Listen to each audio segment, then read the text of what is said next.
আসসালামু আলাইকুম প্রিয় এসএসসি এবং এসএসসি শিক্ষার্থী, তোমরা যারা আজকের এই ভিডিওটি দেখছো, ন্যারেশনের উপরে এই ভিডিওটি প্যাসেজ ন্যারেশন।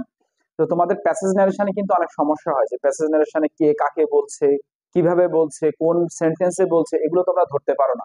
তো আজকে একদম বেসিক কথা বলবো, বেসিক থেকে কথা বলে এটা কিভাবে অ্যাডভান্স লেভেলে এটি কাজ করে সেটি তোমাদেরকে বলবো। দেখো, আমি শুরু করি। তোমাদের আগে বুঝতে হবে যে আসলে পরিবর্তনগুলো কোথায়। পরিবর্তন আসলে তিনটা জায়গায়, এইটা মনে রাখবা। তিনটা জায়গার ভিতরে একটা হচ্ছে এই যে এখানকার মূল ভাবটা থাকবে, প্রিন্সিপাল ভাব, এই জায়গায় একটা পরিবর্তন হবে। আর একটা পরিবর্তন হবে হচ্ছে এই যে দুটো বাক্য যেখানে কমা পজিশন শুরু হয়, এখানে হচ্ছে কানেক্টর বা হচ্ছে আমরা এই দিয়ে যুক্ত করব, কানেক্টর বা কনজাংশন যাই বলো, এইটা দিয়ে আমরা যুক্ত করব। এবং একই সাথে আমাদের প্রোনাউনে পরিবর্তন হবে। কোথায়? প্রোনাউন। এই যে তিনটা জায়গায় যদি তুমি মনে রাখতে পারো, তাহলে এই তোমার পরিবর্তন। আর কোথাও পরিবর্তন নেই। এই তিনটা পরিবর্তন ধরে ধরে শেখাবো, সমস্যা নেই। তো শুরু করি। আমি তোমাদের এটার উপর একটা সাজেশন দিয়ে দিলাম, তোমরা মনে রাখবা তোমাদের প্যাসেজ নেশন যাই থাকুক না কেন, অ্যাসার্টিভ সেন্টেন্স এবং ইন্টারোগেটিভ সেন্টেন্স থেকে প্রশ্ন আসবেই। এখান থেকে দুটো প্রশ্ন তুমি পাবাই। তো সুতরাং দেখো, প্রথমে শুরু করি। দা ক্লাস টিচার, এটা দিনাজপুর বোর্ড 24 এসেছিল।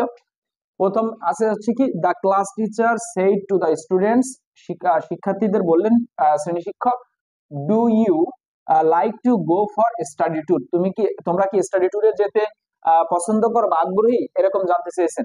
তো এটা কিন্তু প্রশ্নবোধক বাক্য। প্রশ্নবোধক বাক্য আমরা জানি ইন্টারোগেটিভ সেন্টেন্স জিজ্ঞাসা করতে হয়, আস্কড দিয়ে যুক্ত হবে। কি দিয়ে যুক্ত হবে? আমরা জানি এই ভার্বটার পরিবর্তে ইন্টারোগেটিভ সেন্টেন্সে আস্কড দিয়ে প্রশ্নের উত্তর লিখতে হয়। তাহলে আমরা একটু লিখি। দা ক্লাস টিচার, আস্কড, এই যে আস্কড, এই যে সাইডের পরিবর্তে, যেহেতু এটা পাস্ট টেন্স, এই জন্য ভি2, এই জন্য আমরা এটা কি দিয়ে দিলাম? ভি2 দিয়ে দিলাম। The class teacher asked the students, এখন আমরা আসি ইন্টারোগেটিভ সেন্টেন্সে। ইন্টারোগেটিভ সেন্টেন্সে যুক্ত হয় এই যে কানেক্টর বা কনজাংশন, যে কথা বলছিলাম। তাহলে আমার একটা পরিবর্তন হয়ে গেছে। দ্বিতীয় পরিবর্তনে আমরা আসছি। দ্বিতীয় পরিবর্তন কি? ইন্টারোগেটিভ সেন্টেন্সে ওয়েদার অথবা ইফ দিয়ে যুক্ত হয়। তুমি যেখানে একটা লিখবা, the class teacher asked the students if অথবা ওয়েদার, যে কোনো একটা, আমি দুটোই লিখে দিচ্ছি, ওয়েদার, ইফ বা ওয়েদার। এখন আসি হচ্ছে আমার, এখন দেখো এটা হচ্ছে কানেক্টরস। কানেক্টরস এর পরে যখন আরেকটা বাক্য শুরু হবে, তখনই কিন্তু আমার আবার এই যে সাবজেক্ট ভার্ব অবজেক্টের যে গঠনটা আছে, এই কায়দায় কিন্তু হবে। তাহলে এখন সাবজেক্ট নিতে হচ্ছে, প্রোনাউনে যেতে হবে। তাহলে ডু ইউ, প্রোনাউন খুঁজো। তাহলে প্রোনাউন, ইউ মানে কারা? ডু ইউ, তোমরা কি যেতে সক্ষম? তোমরা এখানে স্টুডেন্টরা। তাহলে ইফ বা ওয়েদার, তাহলে ইউ যাবে হচ্ছে স্টুডেন্টদের কাছে। স্টুডেন্ট কয়জন? আহ, অনেকজন। এই জন্য হচ্ছে কি হবে, এই যে দে, দেম, দেয়ার। এটা কিন্তু আমাদের পরিবর্তনে যে এটা, এগুলো শিখতে হবে আসলে। তো আমরা আসলে তাহলে সাবজেক্টিভে লিখবো, অর্থাৎ শুরুতে লিখবো। তাহলে এটা আমরা এটা নিব। তাহলে ইফ বা ওয়েদার, এই যে they they like to go for study, এই যে স্টাডি ট্যুর। আর কোনো পরিবর্তন নেই, কোনো পরিবর্তন করলাম না। এটা দেখো, তাহলে আমরা কি করলাম, ইউ এর জায়গায় আমরা কি লিখলাম? দে। আর এইটা হচ্ছে লাইক। এই লাইকটাকে আমরা কেন এটা ভি2 করলাম? কারণ একটা মনে রাখবা, এই যে কনজাংশনের পরে যে ভার্ব ব্যবহার করব, ওর এই কনজাংশনের পরেও আমাদের সেম ভার্ব ব্যবহার করতে হবে। এই যে এটা ভি2, এটা আমি লিখে দিলাম। তাহলে এই জিনিসটা কিন্তু তোমাকে মনে রাখতে হবে, ঠিক আছে? আমি এটা একটু মুছে দিচ্ছি। এরপরের বাক্যটা আছে হচ্ছে, দেখো, ইয়েস। এটা ইয়েস থাকলে আমরা জানি এই ন্যারেশনের ক্ষেত্রে হয় হচ্ছে রিপ্লাইড ইন দ্য অ্যাফার্মেটিভ। আর যদি নো থাকে তাহলে হবে রিপ্লাইড ইন দ্য নেগেটিভ। এটা আমরা মনে রাখি, সেইড অল দ্য স্টুডেন্টস। তাহলে এখানে আমরা কি বলবো? Full stop, all the students, all the, যেহেতু ইয়েস এর পর আর কিছুই নেই, তাহলে আমরা ওই শুধু রিপ্লাইড ইন দ্য অ্যাফার্মেটিভ লিখে দিলেই হয়ে যাচ্ছে।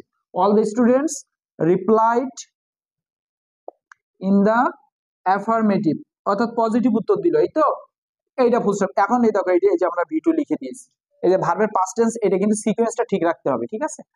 তারপরে আছে হচ্ছে কি, দেন হি সেইড, তিনি বললেন, take permission of your parents, তোমার পিতামাতা থেকে অনুমতি গ্রহণ করো। কে বললেন? শিক্ষক বললেন। তাহলে আমরা এটা লিখি, দা টিচার দেন দ্য টিচার, এই হচ্ছে, যেহেতু এইটার পরে অবজেক্ট আছে, এই যে সেইড, দেন হি সেইড, কাদের বললেন? স্টুডেন্টদের বললেন। এটা কিন্তু তোমাকে বুঝে নিতে হবে যে প্রথমে the class teacher said to the student, স্টুডেন্টদের সাথে তিনি কথা বলছেন। তাহলে এই জায়গায় কিন্তু তোমাকে বুঝে নিতে হবে যে এখানে একটা অবজেক্ট আছে। তাহলে দেন হি সেইড কাদের? To the students. তাহলে আমরা এখানে লিখতে পারো দেন দ্য টিচার টোল্ড। কখন পরিবর্তন হবে? এইটা দেখো, পরের বাক্যটা দেখো, এই যে ভার্ব দিয়ে শুরু, এটা হচ্ছে তোমার কি sentence?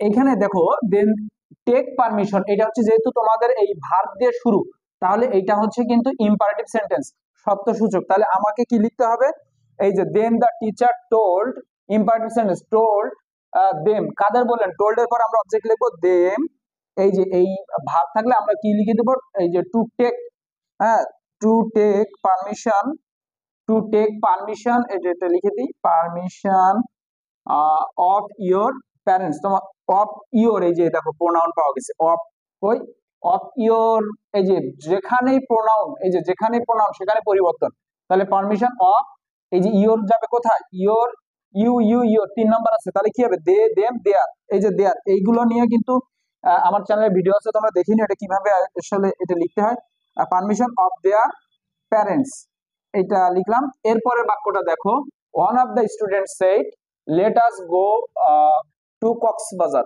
Late us go to, অন্য একটা স্টুডেন্ট কি বললো, one of the student said, অন্য একজন ছাত্র দাঁড়িয়ে বললো যে let us go to Cox's Bazar, sir চলেন আমরা কক্সবাজার যাই, তাহলে এটা হচ্ছে এই ছাত্রটা কি প্রস্তাব রেখেছে, প্রপোজ করা, তাহলে এই যে এটা হচ্ছে শর্তসূচক ইম্পারেটিভ সেন্টেন্স। আবার তাহলে ওয়ান অফ দ্য স্টুডেন্টস আমরা লিখি, one of the students proposed, প্রস্তাব করলো, প্রপোজড, এই যে প্রপোজড, এই যে লেটাস আছে, তাহলে লেটাস থাকলে আমরা সাধারণত দে শুড বা দে মাইট দিয়ে করি, এটা হচ্ছে নিয়ম। তাহলে one of the students proposed they might, তাদের, তাই না, দে মাইট বা শুড, এটা শুড লিখে দিই, দে শুড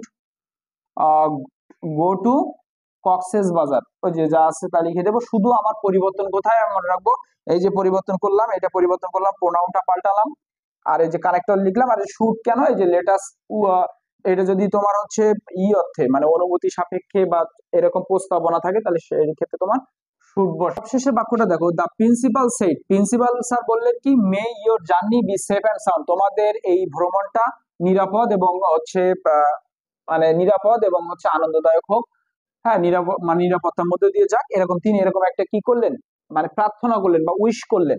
তাহলে এখানে আমরা কি বলবো, দ্য প্রিন্সিপাল, এটা আমি একটু লিখি, দ্য প্রিন্সিপাল উইশড, হ্যাঁ প্রার্থনা করলেন বা প্রেড, একই কথা, কোনো সমস্যা নেই, দুটো একটা দিয়ে দিলে হয়ে যাবে।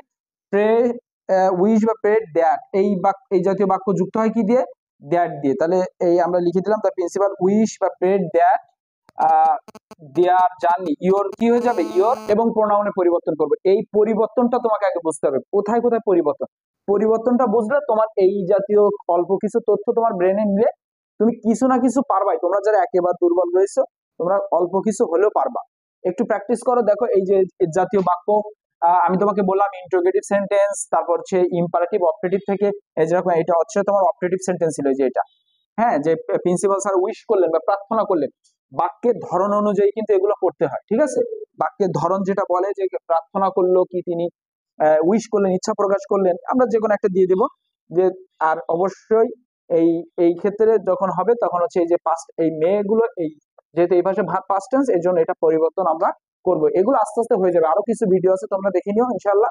তো এই এটা ভিডিওগুলো দেখো, তোমাদের প্রস্তুতি আরো ভালো হোক। ধন্যবাদ।